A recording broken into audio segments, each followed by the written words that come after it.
Terre,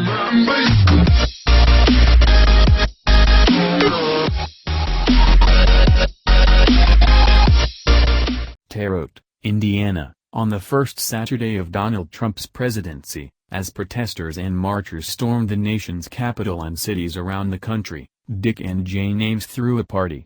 4 days earlier, they visited a Party Mania store and purchased 2 big red balloons, $11 apiece, one in the shape of the number 4 and the other in the shape of a 5. For $50, they purchased a cardboard cutout of the guest of honor. Jane, 74, prepared a tantalizing, if at first blush random, spread of food. She whipped up a tamale casserole, a tossed salad with tomatoes, tips of asparagus and tacos, any dish she could conceive of that began with the letter T. By the time Saturday night and Terre Haute rolled around, in the sunroom of their 3-bedroom house, the Ameses and 8 of their closest friends and family members feted the newest occupant of the Oval Office. "Oh, Trump, I'm still all trumped up," Jane, a retired insurance broker, told me, reveling in the memory of the night one recent weekday afternoon over lunch at Logan's Ribeye, a wood-paneled budget steakhouse situated in Terre Haute, a town along the Wabash River at the intersections of U.S. Highways 40 and 41, just off Interstate 70. Terre Haute proudly calls itself the Crossroads of America, a title Indiana would later adopt as its state motto. Across the table, her husband Dick, 73, a former air traffic controller, smiled and nodded. Trump, as far as these longtime Republicans were concerned, had already delivered on some of his biggest promises. More than 600 miles to the east, in New York City and D.C., people's Twitter feeds were clogging with breathless posts about the nascent administration's seemingly disastrous first 24 hours, Trump's false claims about crowd size at the inauguration, his dystopian inaugural address, and his rambling and self-referential address to CIA officers at Langley, to name only a few. Not here. While Spicer was rimming out the press, the Ameses listened to Fox News, and followed their tea feast with a tea dessert, sipping tea while noshing on tea cakes, careful to keep the party's elements on theme.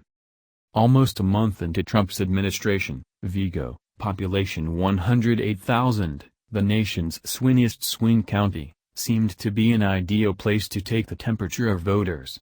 This year, Vigo swung for Trump, who took 55.4% to Clinton's 40.2%, continuing a 60-year streak as the nation's most accurate bellwether county. In the last 16 elections stretching back to 1956, the candidate who has won Vigo has turned out to be the next president. It went for Reagan, Bush, Clinton, Bush, and then Obama, both times.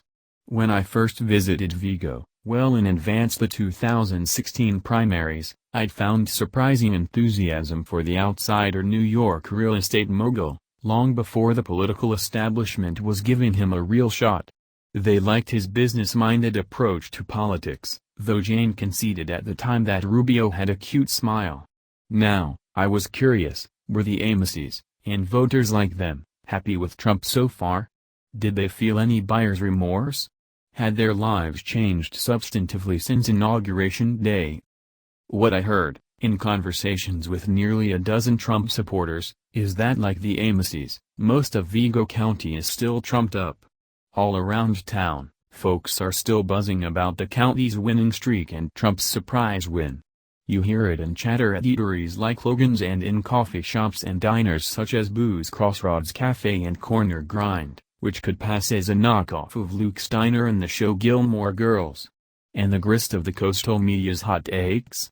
The lies, the fumbles and faux pas that have rattled the DC establishment and global allies? None of it seems to resonate here.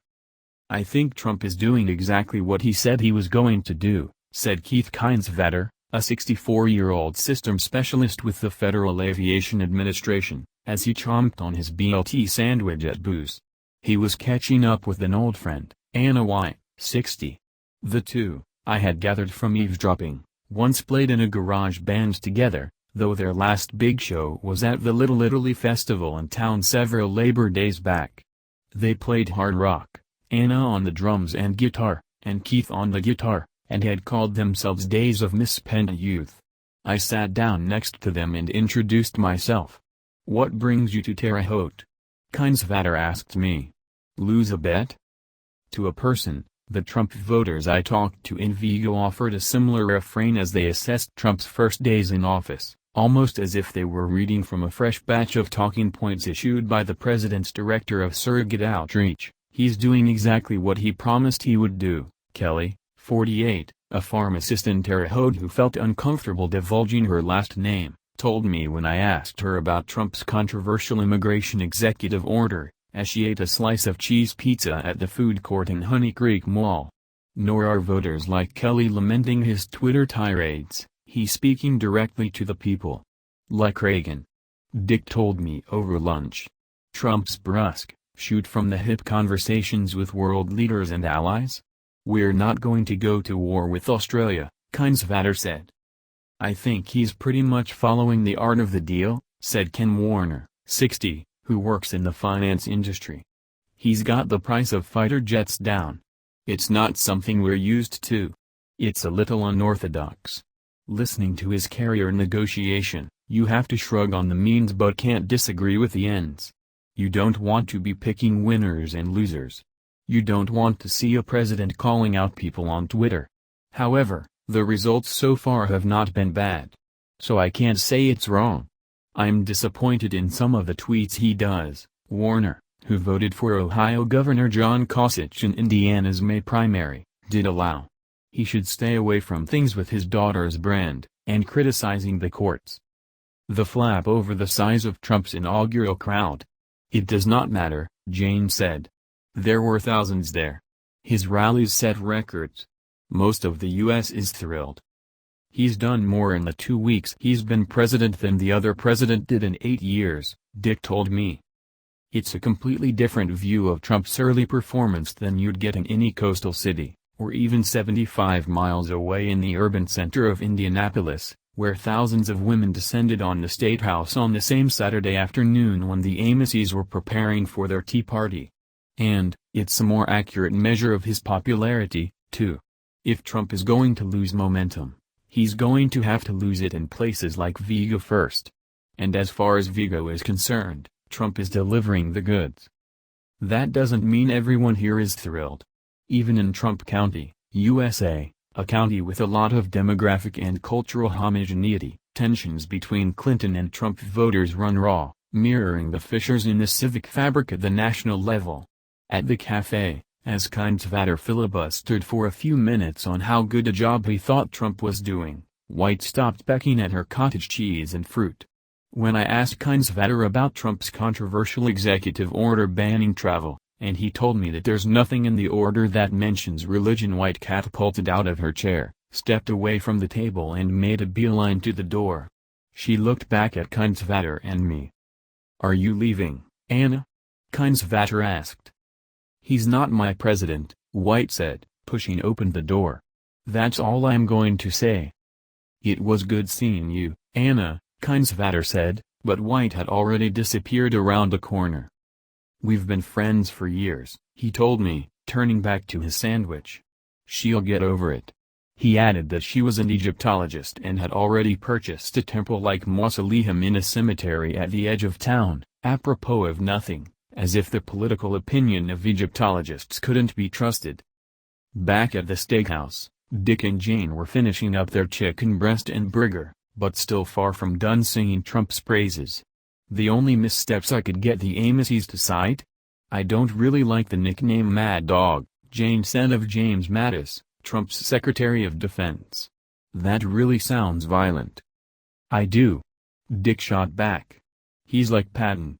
Dick did admit, though, that he was bothered by Trump's response to Bill O'Reilly's pre-Super Bowl interview question about Putin being a killer. "There are a lot of killers," Trump said. "You think our country's so innocent?" "He shouldn't have said that," Dick told me. "He wouldn't say more. He just shouldn't have said that."